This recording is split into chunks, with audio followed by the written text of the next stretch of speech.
¿vale? Entonces, partiendo de esa base, decirme a alguien así espontáneamente. Dime. Yo tengo mucho arco. Mucho arco, ¿vale?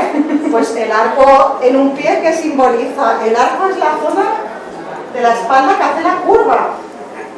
La columna está perfectamente reflejada desde la base del dedo aquí, cervicales, dorsales, lumbares, sacro y coxis, ¿vale? El arco sería esta zona. Si tienes mucho arco o por el contrario alguien tiene un pie plano, nos está indicando que ya tiene una tensión corporal en el cuerpo. Siempre hay que se te carga la espalda, se te carga aquí, siempre hay. ¿Por qué? Porque hay un exceso de puente, que quiere decir que la columna está muy curvada, hay una lordosis o una cifosis, ¿vale? Pero también nos marca una personalidad, ¿vale? Nos marca una personalidad. Las personas que tienen un puente muy marcado, como es el tuyo también, sois personas que os gusta vivir la vida a vuestra bola. Esto es magia, lo llevo comprobando años. ¿Vale? Ahora vamos a ir con los bultitos y lo demás. Vamos al puente. Las personas nos gusta el compromiso, que os dejen tranquilos, yo me cojo una mochila, me voy al otro sitio del mundo, no tengo ataduras, no tengo miedo, me voy, pero que me dejen tranquilos, no quiero compromiso. Es un exceso. Nos puede parecer algo guay, pero hay veces que el compromiso es necesario y no nos comprometemos, ¿vale? Una persona que tiene el pie plano es todo lo contrario. Personas que quieren estar en su casa, con su familia, en su barrio, su trabajo, su comida, todos los días de su vida lo mismo, ¿vale? Que no me saquen de un pie plano, un pie que está muy tocando la tierra, ¿vale? Entonces, esa persona, ¿qué aprendizaje de vida trae? El que lo tiene plano, hacer la tendencia al que lo tiene arqueado, y el que lo tiene arqueado volver un poco al equilibrio de entre medio, todo en equilibrio, ni por exceso ni por defecto. Es decir, todo lo que nos muestran los pies, esas que nos han cambiado, incluso muchas veces de pequeñas, las personas que les ponían las botas, le cambiaban su constitución natural. Y es una constitución natural, pero siempre tenemos que buscar un equilibrio entre esos dos extremos, ¿vale? Es el camino del medio, ¿no?, que hablaba el Buda. El camino del medio es buscar el equilibrio. Sí sé que tengo una tendencia, pero tengo un aprendizaje de vida, ¿vale? Bultitos en los pies, ¿vale? Siempre los pies miramos exceso o defecto, es decir, si vosotros tocáis cualquier zona de vuestro pie y está abultada, quiere decir que está en exceso. Pero si está vacía, si yo meto el dedo, que ahora si queréis, tocaros los pies y haceros así con las manos, ¿vale? Y apretaros un poquito con el pulgar. Mirad a ver si hay zonas de vuestro pie que el tejido se queda dentro y no vuelva a su sitio. ¿Lo notáis tú, no? Tú tienes un exceso ahí, por eso tienes un bulto, ¿vale? Otras personas tocas, ¿ves? Yo te toco y tu tejido no se queda hundido, pero otras personas se quedan hundidos y hay veces que tarda segundos y minutos en recuperarse.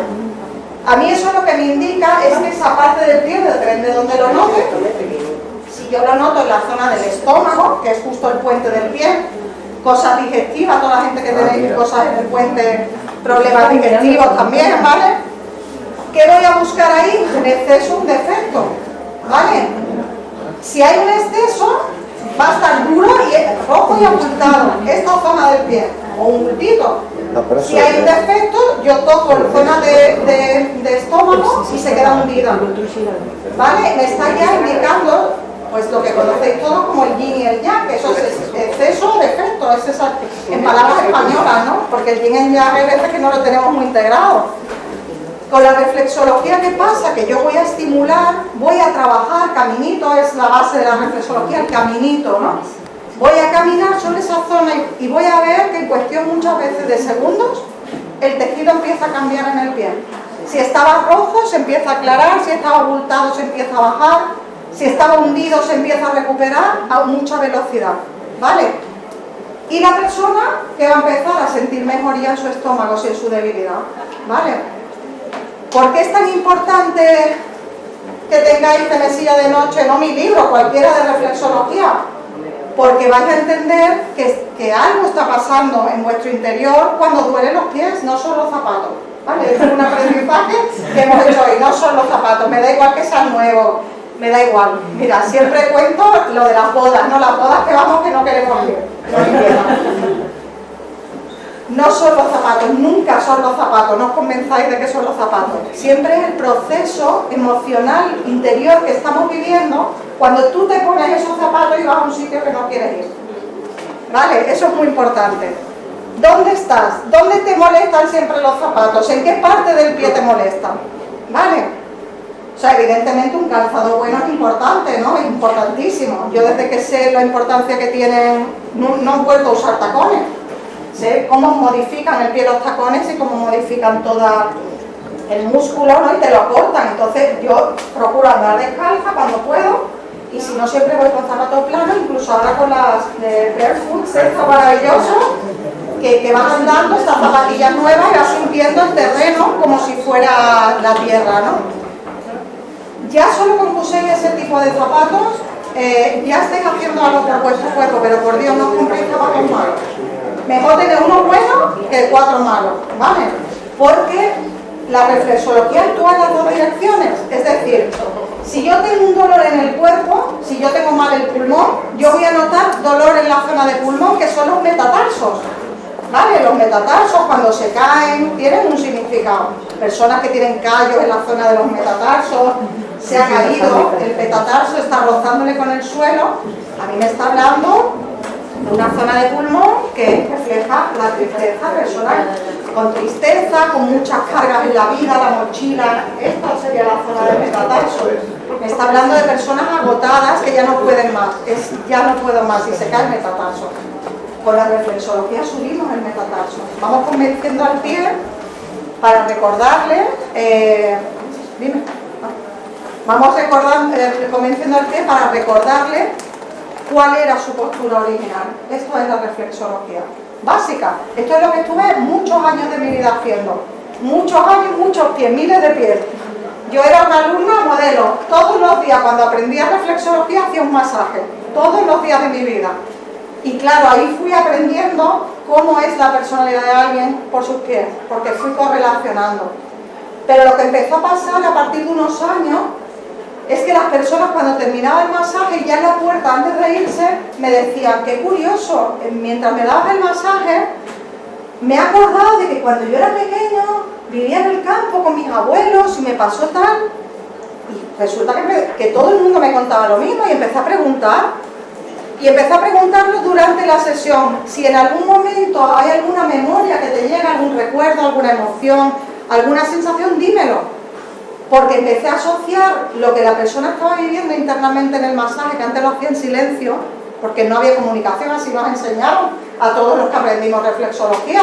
Tú dabas el masaje, bum, bum, bum, bum, bum, 1 hora y media, adiós, adiós. Pero de pronto me di cuenta que había algo más. Y empecé a preguntarles. Y empecé a darme cuenta de algo más. La persona, cuando estaba tocando ciertos puntos del pie, que solía ser la zona refleja que venía a consultar, por ejemplo, mira, pues yo vengo porque tengo el hombro mal, vengo porque tengo el hombro fatal, llevo años de todo, no se me cura, no se me quita. Y yo empezaba mi trabajo normal, un precalentamiento del pie energético, y tocaba el hombro derecho, que era el que le dolía. Y entonces le preguntaba, si en algún momento, mientras te esté dando el masaje, hay algo que me quieras compartir internamente, un recuerdo, por tonto que te parezca, porque esto es muy interesante. La mente, donde está la sanación, te dice siempre que es una tontería lo que estás pensando. Y entonces me di cuenta que yo tenía que utilizar las palabras adecuadas para engañar a la mente, para que la mente no tomara el poder del masaje. Entonces siempre decía, aunque te parezca una tontería, lo que te estás acordando, por favor dímelo porque es importante. Es el hilo de Ariadna. Es de donde vamos a empezar a tirar, ¿vale? Y efectivamente, de pronto esta persona me decía, pues es que me estoy acordando de que cuando, una historia que es real, yo iba de pequeña, mi abuelo tenían vacas, ordeñaba y yo un día iba con un cacharrito de leche por el campo porque tenía que llevarlo a donde era pequeñito, una niña, dice, tenía 6 o 7 años sola, antiguamente los niños iban solos por el campo con esa edad. Dice, y un día me caí y volqué toda la leche. Y estaba aterrorizada de llegar a mi casa por decir que no tenía la leche que me había caído porque me iba a caer la del pulpo. Efectivamente le cayó la del pulpo. ¿Qué pasó? Que eso se quedó, ese trauma alojado en su hombro. Estoy diciendo el hombro, pero a lo mejor no era el hombro, pero en alguna parte de su cuerpo. Eso es el trauma. El trauma comienza, y esta ha sido mi investigación durante los últimos 7 años, comienza con una situación vivida que no se ha comprendido y que nadie ha explicado ni se ha hecho consciente. La persona sufre, pero no sabe, el niño no sabe, porque evidentemente cada vez, gracias a Dios, hay más padres conscientes. Pero nosotros, creo que todos los que estamos aquí, ha brillado por su ausencia, ¿no? Los padres conscientes. Entonces, ¿qué pasa? Que te caía la del pulpo, encima no podías expresar, no podías llorar si te ponías a llorar, y ese trauma se quedó alojado, y se queda alojado año tras año de nuestra vida. 20, 30, 40, 50, 60 años, gente que se muere y no lo ha desalojado. ¿Qué pasa? Que el trauma, siempre hay un trauma original, eso es otra cosa que he averiguado. Hay un trauma original, suele estar durante la época de gestación en el útero materno, depende si han sido niños deseados, si no han sido deseados, si ha habido complicaciones, si la madre tenía miedo, ansiedad, tal. El niño ha creado, ya esos traumas están desde que el bebé se está desarrollando. Pero estos traumas suelen generarse los primeros años de nuestra vida. ¿Y qué pasa? La vida es tan maravillosa porque de verdad es un regalo, que te lo vuelvo a recordar. Lo que pensamos que es una pesadilla y lo que pensamos que qué putada, lo que me hace la vida, que siempre me pasa lo mismo y siempre me pasa lo mismo, porque siempre caigo en lo mismo, porque te está diciendo, hay algo que no está solucionado. Y en vez de tomárnoslo como algo malo, deberíamos tomarlo como un aprendizaje, decir, en vez de preguntarte, hay que ver y quejarte, decir, ¿por qué siempre me pasa lo mismo?